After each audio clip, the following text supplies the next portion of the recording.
દર્શક મિત્રો, ડેલી બોડેલી ન્યૂઝમાં આપનું હાર્દિક સ્વાગત કરું છું. મયુદ્દીન ખત્રી.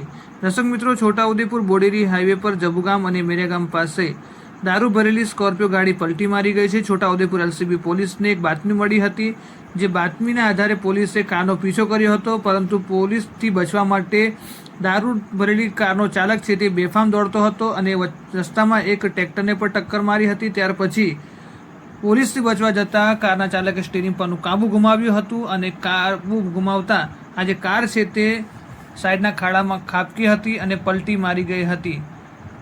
સ્કોર્પિયોનો ચાલક છે તે ઘટના સ્થળેથી ફરાર થઈ ગયો હતો. ખાડામાં ખાબકેલી સ્કોર્પિયો ગાડીને બહાર કાઢવા માટે પોલીસે ક્રેન બોલાવી હતી અને ક્રેનની મદદથી આ સ્કોર્પિયો ગાડીને બહાર કાઢવામાં આવી હતી. સ્કોર્પિયો ગાડીની અંદર મોટી માત્રામાં વિદેશી દારૂનો જથ્થો છે તે ભરેલો હતો. પોલીસે તમામ મુદ્દામાલ કબજે કર્યો છે અને આગળની તજવીજ છે તે હાથ ધરી છે.